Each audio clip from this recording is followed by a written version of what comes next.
Hey everybody, Patches the Hardbody head gasket repair update, and in the last video I left you guys with me having the cam gear here finger tight, the cam bearing caps in place, and I had the rocker arms just sitting here, and I did not like the look of the rocker arms. I felt that they were pretty filthy at best, so I actually took the whole rail assembly as a complete assembly with me to work yesterday, and I tanked the whole setup. So now all the bolts are clean. I cleaned up as much of the gack as I could off of it, and this will give me the ability to get a better torque because there isn't like all this buildup on the threads themselves. Now it's so much easier to remove the rocker arms as a whole assembly. It really is. You can just pull the whole thing up after you get all 5 bolts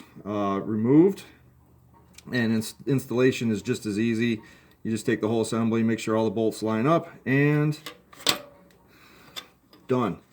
That's the intake side. It's on, and we'll finger tight the bolts for right now. And these are 12mm bolts, I believe.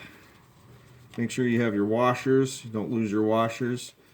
And the tightening sequence is going to be from the center outward, and it's going to be 1, 2, 3, 4, 5 in that pattern. And it's really not a lot of torque that you have to put on it because you're going into aluminum, and if you go into aluminum and you really crank it down, you're going to rip the threads out. So that is the intake side in. I had another video series before, maybe about like 3 years ago, 4 years ago. You can check in that one, where I have rocker noise coming out of my other truck, the green truck that's parked over on the other side of this truck here. And I ended up replacing all of the rocker arms with brand new milling units, and going through the bleeding process. Started out with actually using used rocker arms, which I thought that if the pistons were moving, that was good. But you don't want them to move. You want them to be solid and pressurized. So yeah, I ended up replacing all of them and going through that sequence 2 times on that truck.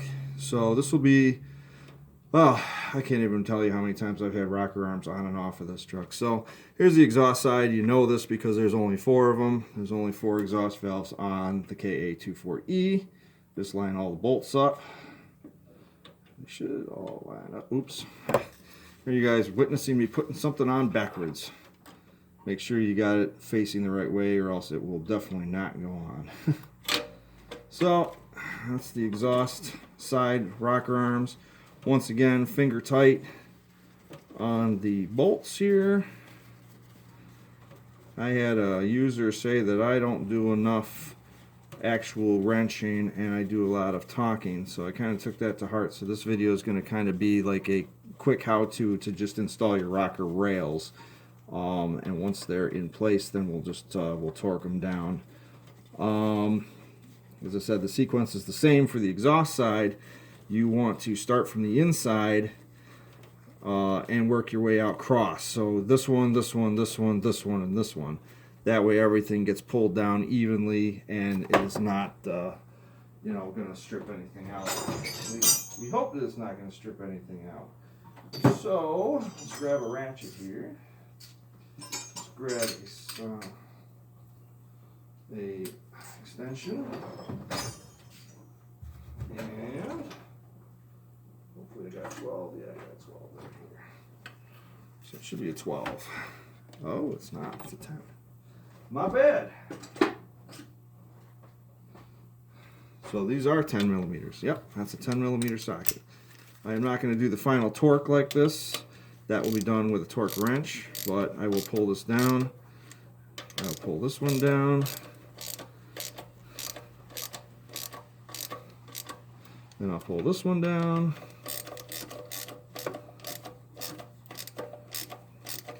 what you're also doing is that the rocker arms are going to take up their position based on where the camshaft is.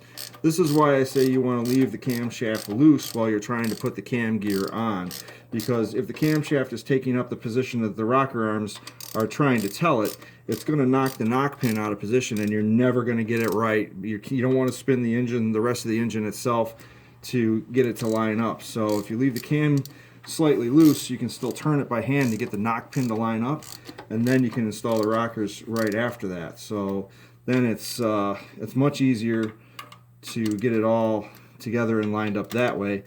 This was a mistake I made the first time around, was I tightened down the camshaft, and then I was like, well, we're a little off here, and that isn't going to work, and it's giving me a hell of a time getting the cam gear to line up. And then I figured out if I just loosen the rocker arms up, the camshaft is, you can spin it, and then you just get it in the right position, and it's done. These only use about 12 to 15 pounds, I believe, of torque. As I said, you're not reaming on these things to get them to, win torquing competitions. So really, you just want to be always like doing it across. So if you did one on one side, you got to do it the other one on the other side, and just pull it down. You're just a matter of just pulling it down, so it's even, and you're not going to stress the head in any way.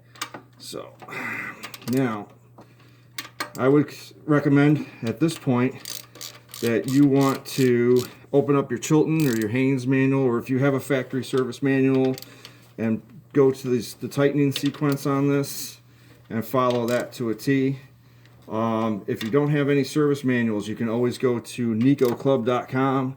They have all the service manuals uploaded in PDF format, and make sure you pick the right year truck that you're working on, and flip open to the engine mechanical section. You're going to look at the cylinder head section, and you're going to be looking at the assembly procedure.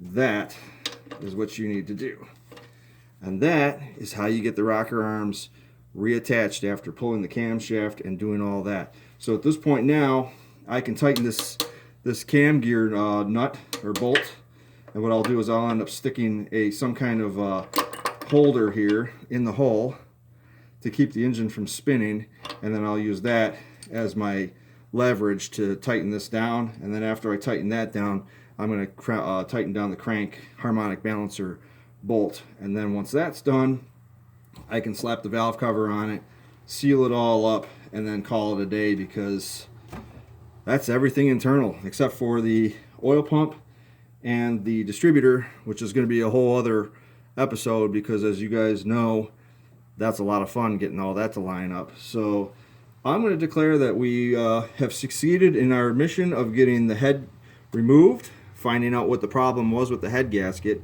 getting the head to the machine shop, getting it machined, getting it all together, getting the head gasket installed, getting the head on and torqued properly, getting the timing chain done, replacing the water pump and the thermostat, reinstalling the rocker arms. I think we're on the right track here.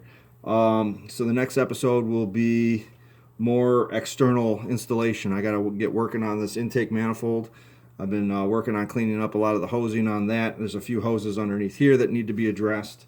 But I'm hoping that if I can keep working on it, $20 at a time, it'll be done by the end of May for sure. I don't think there's anything else that I really need to purchase at this point other than some bulk hose, which I've got some pieces here that I got to trim to the right length, get it all together, get a bypass hose, and I can drop this intake manifold on, tighten it down, and this side is done. This will be the worst side too, because there's just so much here and so little room to work.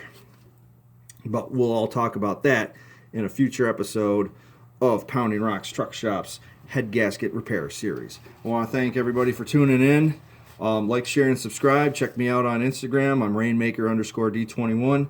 And this is a 1991 Nissan KA24E engine in a 1991 D21 hardbody 2-wheel drive 5-speed. Thank you very much, and leave a comment down below. Take care.